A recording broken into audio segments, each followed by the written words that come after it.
Hello, my beautiful co-creators. Lilu here on the Juicy Living Tour, and today I'm in Sedona, Arizona with beautiful, delicious Lisa. Hello, Lisa. Ciao, Bella. Ciao, Bella. I love it. We're gonna cook actually vegetarian Italian cuisine and learn some awesome recipes that actually you have in this book, The Elixir of Life.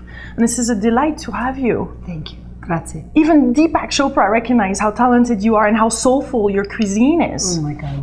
Isn't it? Oh yeah. Well, I'm touched. I'm very, very honored. And, yes. and it's important for us to nourish our soul. Without a doubt. And there's a magic ingredient. Love. Amore. Amore. Amore. Yes. So this when is you key. cook with love, you do feed the soul. And that we know. All right. So what do we have here? This is exciting. Oh, this we is have all so so many beautiful, incredible colorful. Latte dolce. We have this wonderful little fig almond ambrosia. And I hope you'll try a bite. We have the magic marinated mushrooms that are incredible. We have grilled eggplant, melanzane with a chèvre, a little roasted pepper inside. Pepperonata. Beautiful grilled asparagus with a little bit of essence of truffle. And then a lovely aioli with truffle and a little limone. We have a Meyer lemon hummus That I so want to try.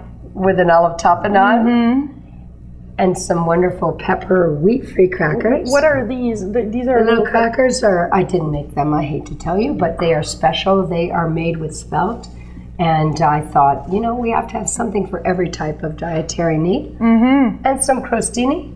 And then we're going to have a feast later for dinner. And I thought maybe we would want to make a portobello paradiso sauce, which is really a mushroom bolognese.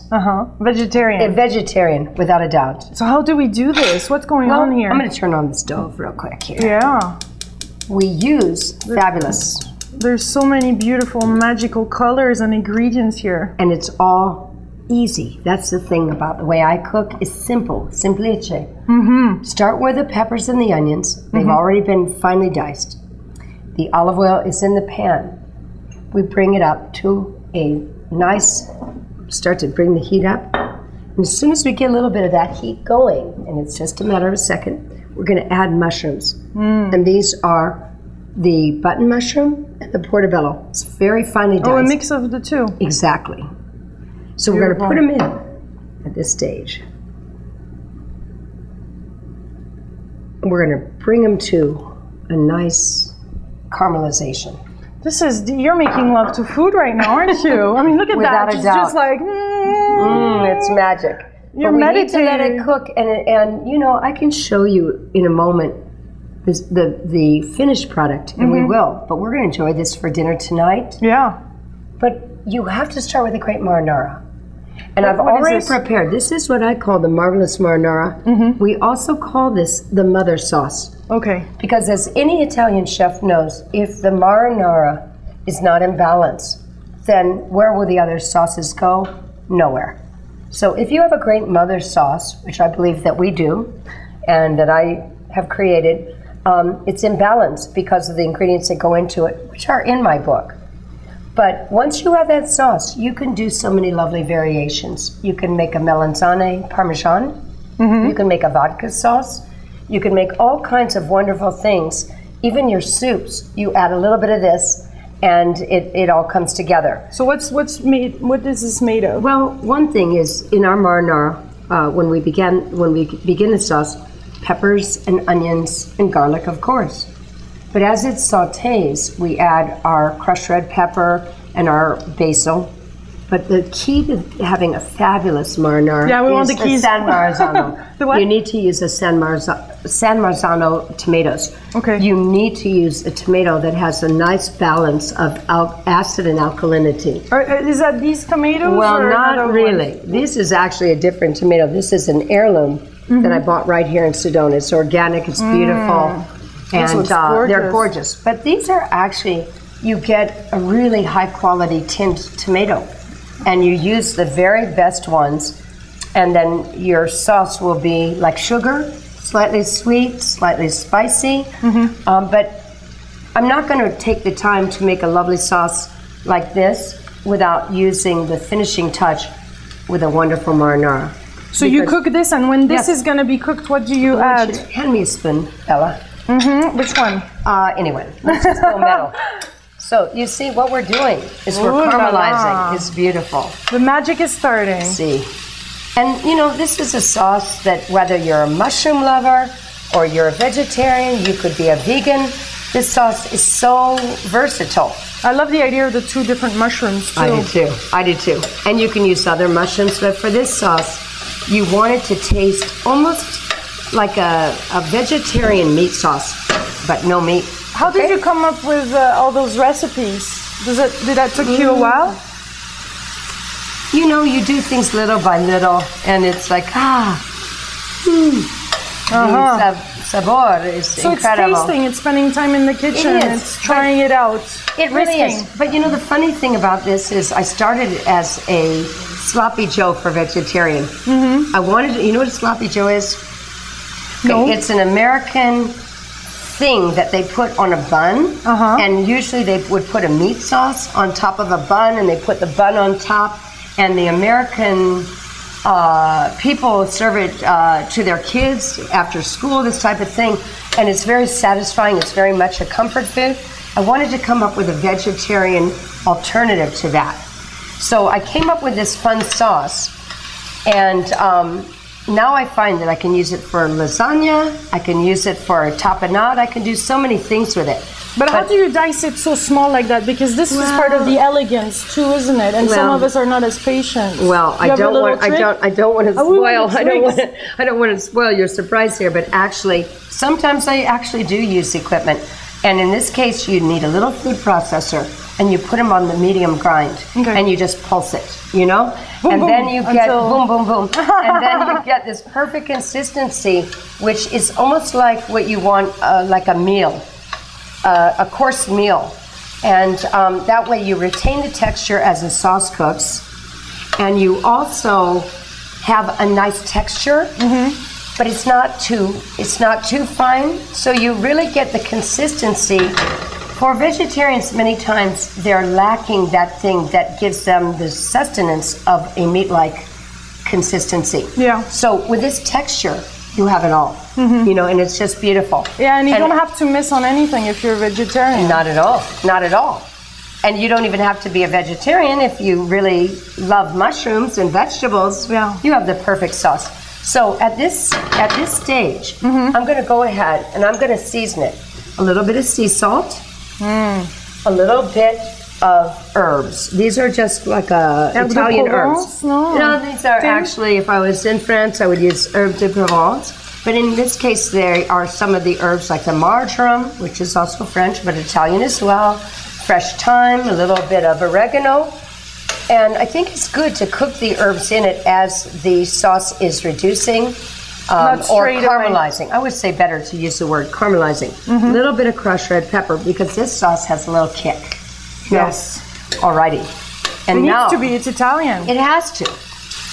And the most important thing is the vino. Okay, at this stage, I think it's fair to say. When do you know when to pour How about this? you? I'm going to let you do it. Okay. When do you know when to pour it? Because we're starting to get nice and caramelized and the vegetables are drawing, all the liquid is reduced. Be careful, there might be a big flame going on. And that's expensive Vermentino, so be very careful. What kind of wine is this? We can use any wine? Vermentino, it's an Italian, you can use any wine as long as it's not too sweet. Okay. Okay, a little splash, we turn up our heat. Okay. Ah, bellissima. Ah, it's bubbling. Maybe a little splash more, okay? Just a little drop. All right. See what's so nice now is that the liquid is going to reduce, but the flavor is in the mirepoix of the vegetable. Okay. All right. Un momento. Okay, now. Did you add garlic to this by any chance? We did. Is it part of the Italian cuisine? Absolutely. The garlic is the elixir, of course. It's one of the elixirs, but it's also so healthy. But it brings the sauce, the flavor. I think if it didn't have garlic, it wouldn't be nearly as delicious. So what is an elixir for you then? Elixir is all the things that make cooking fantastic. It's the olive oil first and foremost, or the oil that you use. I mean, the oil is so important. It's the vino. It's the vinegars. It's all the things that make cooking aromatic and fun. The elixir is self-interpretational. It's something different for you than it is for me. But for me, it's all the things I love to use when I'm cooking. It's the lemons, it's the sauces, it's everything. It's the pleasure that you have when you try the food. It's all elixir, because elixir is like a curative. It's something that makes you feel so good inside. Even. It is. It's really a medicine. So do you find that it's really important to be in the present moment to cook, and that's when magic starts to happen? Same then in life? Well, without a doubt, because if you're not in the present moment, you shouldn't be in the kitchen, right? First of all, you burn. That's right. Well, like I did with the portobellos, another story, Bella. No, but the truth is, if you're not in the present moment and you're taken by all kinds of stresses, which we all have, then you can't feel the love of what you're doing. So I say put it off to another day. Because if you feel good about what you're doing, it becomes a meditation. I mean, you look at the sauce changing color, you look at the vegetables browning, you look at it's kind of a chemistry, but it's a chemistry of love, and it very much creates a serenity within you. Yeah. So, and the gratitude for those vegetables giving their life for us, giving to feed their us. birth, without a doubt. I know when you look at my book more, you will see that we so much like to show. Open this book at a magical little page right there. Oh, thank you. Thank you. But really, the gratitude is to see that every vegetable and everything is alive, and we should honor it that way. I'll show you one thing really interesting in the salad. I want to show you if I can. There's a transparency which you can see that even a pear, a tomato, they're living organisms. The lettuce itself. So if we know that, then we think about what we eat. We have gratitude, and we never take it for granted, because we're so fortunate. Yeah. And many people aren't as fortunate as we are. I love those pastas. They're so... Aren't they pretty? It's such a cool shape. Oh, they're beautiful. What are these called? You know, these are like a fusilli. They're from Umbria, and they're beautiful. And in a little while, we will cook them, and we will match them. This is a perfect sauce for a pasta that has this striation, and the sauce will get contained within all the little ridges of the pasta. So pairing a sauce with the right pasta is another thing that's so important, right? Yeah. Every pasta has a perfect sauce. Yeah. And that's what makes it fun, is thinking of what pasta do I want with what sauce, and that's half the... And you got to teach us also the trick for cooking the pasta the right... oh, without a doubt. You know, how do we know when it's really cooked? How we know... Because somebody told me you have to throw it on the wall and then it sticks. And... Well, that's fun. When you drink a lot of vino and you throw it on the wall and it's cute. I want you to do this a little bit, because I'm wearing a beautiful white shirt. I'm going to turn this down. How much more do we need? Just another ladle, and I'm going to stir it. And this is something you can have on your fridge. Without a doubt. You make this, and then you keep it for... Do you want me to? Let me do this. Thank you. I'll be your assistant. Grazie, Della. Okay, it's going to simmer now. And you see how beautiful this becomes. This is magnificent. Look at it, it's rustico, right? It has such a rustic look. You can see it's just gorgeous. The colors, they just marry each other. This is art.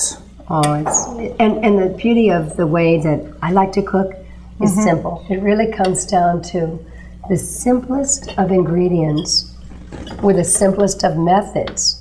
But you always have to know your method. And look at it's rustic. It's wonderful. I mean, you can use that on a pizza. You can make a lasagna filling and put your ricotta and all kinds of cheeses. Yeah. You can take that on a crostini and simply enjoy it just like on a these, bread. For example. You could take this on a bread, and you could put it on top if you like. Put a little bit of cheese and bake it. Bit of feta and cheese. Oh, without a doubt. Is that okay? Feta or mozzarella? Mozzarella, Parmigiano, whatever is wonderful. Add some vegetables. So what's going to be fun tonight? For all of us will be to try all these wonderful appetizers. Yeah. To enjoy this wonderful sauce with that fabulous artisanal pasta. We'll have some broccoli rabe. And we have this wonderful faro what is this? I would like to show this, because this is quite interesting. Let me stir it a little. Let me show you, because I want you to see that when this gets stirred, you have a lovely maritage of Mediterranean roasted vegetables. It's organic zucchini, red and yellow peppers, and onions. and we just roasted them in olive oil in a baking sheet. Took the farro, which is an ancient grain, really old grain, and then some pistachios, some olive oil. How cool. Yeah, because the pistachios right now, they're finding is one of the best antioxidants. The pistachios, actually, they're saying is the #1 nut for your health. Is it? For everything. And I just found that out recently because I love nuts. I love almonds. Walnuts and even more. Put it down. So when we have this delicious dinner, we're going to have the farro. We're going to have the paradiso, the broccoli rabe. We're going to have some beautiful lasagne. Well, we're going to have beets and tomatoes and mozzarella and melanzane parmigiana. We're going to have a feast, you know? I can't wait. I'd love to try this. I can't wait. I can't wait. Let's taste it. Okay, there's a spoon. And why did you add the little lemon here too? Is that The lemon is going to be for the broccoli rabe. Oh, yeah? Why do you put lemon on broccoli? I think it just cuts the bitterness a little bit. Is it sweet? Is it good?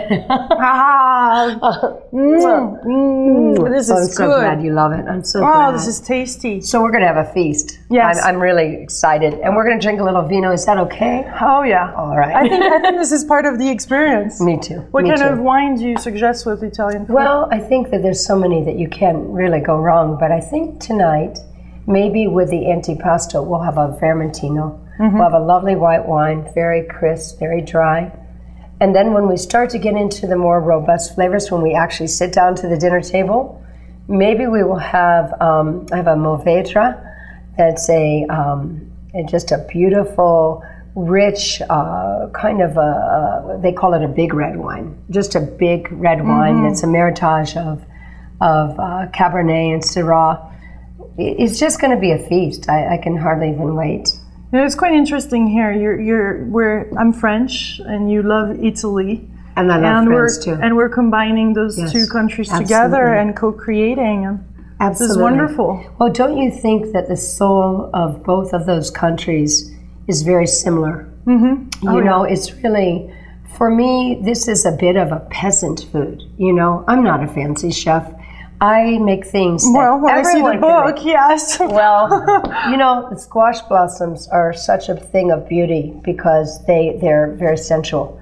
And we thought they were such a pretty cover for the book. But we had so much fun with different ways that you could stuff them or play with them, and they look like they're gorgeous flowers, edible flowers. It's all about the elixirs that, you know, bring us together and make life worth living, really. Yeah, and having fun. And having fun. So what is for you living a juicy life then? Oh, for me, it's everything that I get to do every day because this is my calling. If I'm able to create food and the food makes you happy and makes the people that taste it happy, that's my contribution. That's, you know, that's what it's all about for me. Wonderful. I'm very happy that we met. Well, I'm very happy. Thank you to take this moment to share this. Oh, what is that? It means piacere is I'm so happy to meet you. Awesome. Much love, my beautiful co-creator. This is a premiere. This was the first Juicy cooking show, and I love this. Oh my God, I'm so excited. This is exciting. New possibilities opening up for everyone. I love this. We're blessed. We're blessed. I can't wait to try these now. I can't wait either. Let's see our friends. Bon Much love. Bon appetito. Bon appetit. Bon appetito. Bon appetito. Ciao. Ciao, ciao.